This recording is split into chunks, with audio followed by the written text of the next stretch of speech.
La Audiencia Nacional confirma la resolución del TEAC y obliga al FC Barcelona a pagar 23 millones de euros. Así eran los titulares de los principales periódicos hace unos días, pero ¿qué hay de cierto en esto? ¿Qué explicación tiene? ¿Todavía puede defenderse el Barça? En este vídeo te lo cuento, pero antes suscríbete, va, que es gratis y no lleva impuestos. ¿Ya?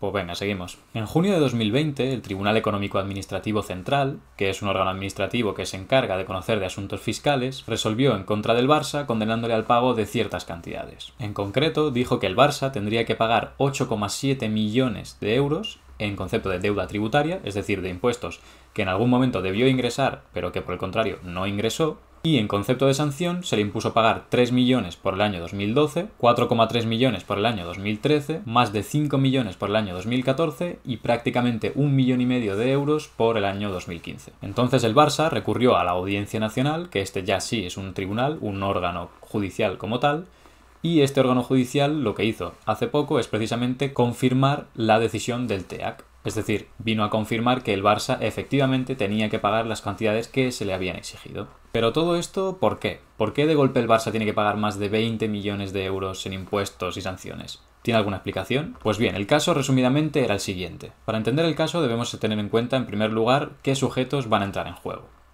Por un lado vamos a tener a los jugadores de fútbol. Por otro lado vamos a tener a los agentes.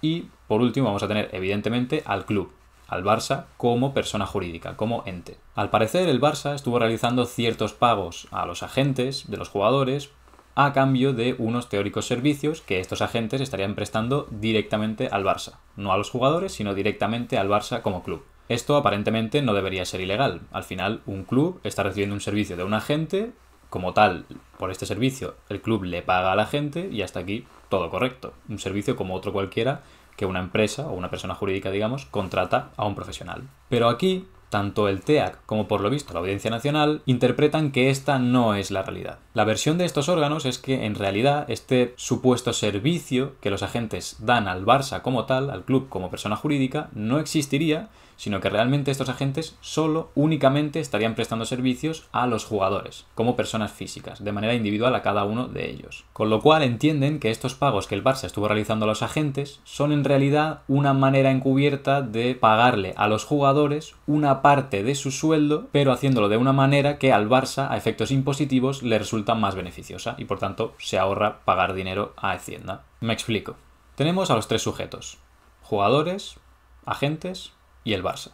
El Barça sostiene que los agentes le prestan un servicio a él y que por tanto les paga por ello. Los tribunales, en cambio, sostienen que estos agentes estarían dando servicio solo a los jugadores como persona física y no, por tanto, al club.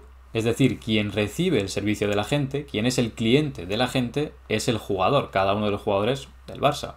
Por ejemplo, Lamine Yamal, Ferran Torres, etc. Estos serían los verdaderos receptores de este servicio, los verdaderos clientes de los agentes. Por tanto, haciendo caso a esta versión, que es la versión de Hacienda, repito, no tendría sentido que el Barça hiciera un pago directo a los agentes, puesto que el Barça en realidad no recibe un servicio de parte de estos agentes. Lo lógico sería que el Barça le pagara el sueldo al jugador íntegro y que el jugador ya con parte de su sueldo pague a su agente, que para eso el agente es del jugador y no del club. Entonces viene a decir que esto es lo que efectivamente y realmente estaba haciendo el Barça, pero de manera encubierta, simulando hacer otro tipo de negocio. Entonces le pagaba una cantidad a los agentes de manera directa, como diciendo, ojo, a mí el servicio me lo está dando de manera directa, a mí como Barça, el agente, pero en realidad lo que estaba haciendo es, estoy pagando una parte que debería pagársela en sueldo a mis jugadores, pero como fiscalmente me sale mejor pagársela de manera directa yo al agente, por los motivos que luego explicaré, pues entonces lo hago de esta manera, pero no hay un servicio real. El negocio entre el Barça y el agente no sería real, según la versión de Hacienda. ¿Y este ahorro fiscal que tendría el Barça, dónde estaría?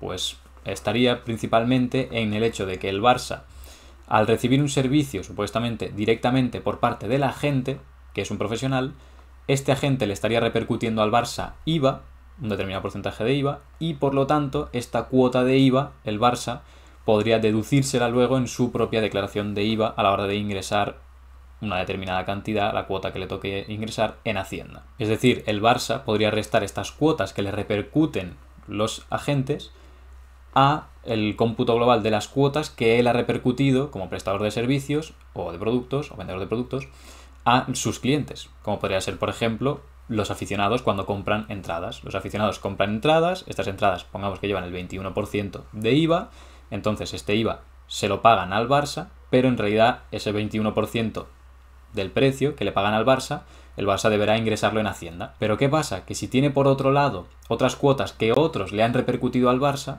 en concepto de IVA también, pues este IVA que le hayan repercutido se lo puede restar a este que él ha repercutido a sus clientes, es decir, a los aficionados, por ejemplo, mediante la venta de entradas, y entonces ya no tiene que pagar ese 21% que le habían dado, sino que disminuye. En cambio, si ese dinero se lo pagara el Barça directamente a los jugadores, para que fueran ya los jugadores luego los que le pagaran a su agente lo que le tuvieran que pagar, el Barça no se estaría deduciendo nada, no se podría deducir nada, ya que el pago del salario no lleva IVA, no es un servicio que lleve IVA, y por lo tanto el jugador, en este caso el trabajador del Barça, que no deja de ser un trabajador, no le estaría repercutiendo ningún IVA que luego pueda deducirse. Y además, en ese caso, al ser los propios jugadores los que pagan el servicio a los agentes, estos agentes le estarían repercutiendo IVA, pero a los jugadores en vez de al Barça, y estos jugadores, al no ser sujetos pasivos del IVA, no se podrían deducir esas cuotas, con lo cual pagan ese 21% extra como jugadores, pero no estarían recibiendo ningún beneficio, porque eso no le va a servir a ellos para deducirse nada a nivel impositivo, sino que simplemente,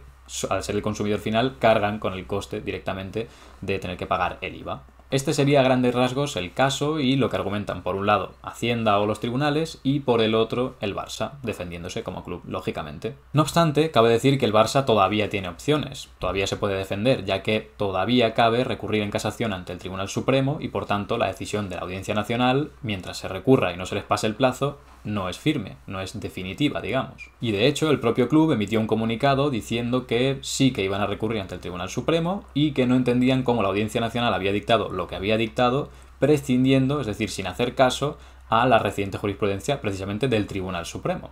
Y esto también lo vamos a analizar en este vídeo. ¿El Barça tiene razón al decir que la Audiencia Nacional no respetó los criterios del Tribunal Supremo? ¿Y qué probabilidades tiene de que el Tribunal Supremo les estime el recurso en caso de que los admitan? Pues al parecer sí están en lo cierto y por tanto se podría decir que tienen una cierta probabilidad de que el Tribunal Supremo les dé la razón al Barça y por tanto se la quite a Hacienda y a la Audiencia Nacional. Y es que efectivamente, en dos casos muy similares, por no decir prácticamente iguales al que estamos tratando hoy, a este caso del Barça, el Tribunal Supremo resolvió hace tan solo un año a favor del club y no a favor de Hacienda ni de la Audiencia Nacional, que en aquel caso el club era el Real Madrid. La operativa era la misma, la argumentación era fundamentalmente la misma y sin embargo el Tribunal Supremo dio la razón al Real Madrid, es decir, al club de fútbol, y no a Hacienda. Básicamente lo que vino a decir el Tribunal Supremo es que la administración, es decir, en primera instancia la Inspección de Hacienda, se había excedido en su facultad de calificación, que es la facultad que tiene la administración para decidir qué negocio no se ha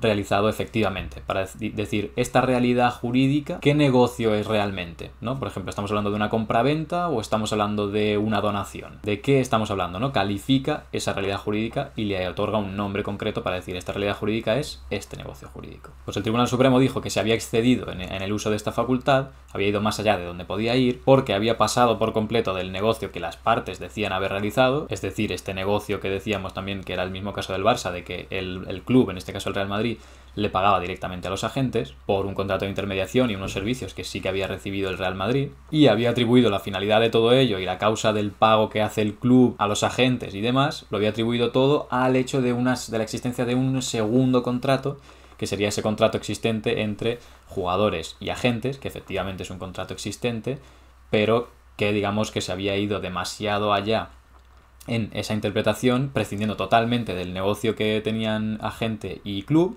y diciendo que todo eso era simplemente en base a que existe un contrato entre jugador y agente y que ese es el único contrato que puede existir y ya está. Y esos son los servicios que se dan y por lo tanto todo lo demás es inventado. En otras palabras, el Tribunal Supremo le vino a decir a Hacienda que se habían venido arriba con la teoría que se habían montado sobre el negocio que habían hecho y que realmente era existente y el que no era existente y demás, y que no podían hacer eso porque se iba más allá de lo que la ley, el artículo 13 de la Ley General Tributaria, le permite hacer en uso de la facultad de calificación, como decía, a la administración. Esto ha sido todo, espero que os haya quedado lo más claro posible, aunque es complicado porque son temas complejos y hay que resumirlos mucho. Y si has llegado hasta aquí me gustaría conocer tu opinión y que te dejaras un like por ahí y un comentario para dar apoyo al canal y que te suscribas para que pueda seguir haciendo este contenido y estos vídeos que requieren un cierto trabajo. Me callo ya, un saludo y nos vemos en el próximo vídeo.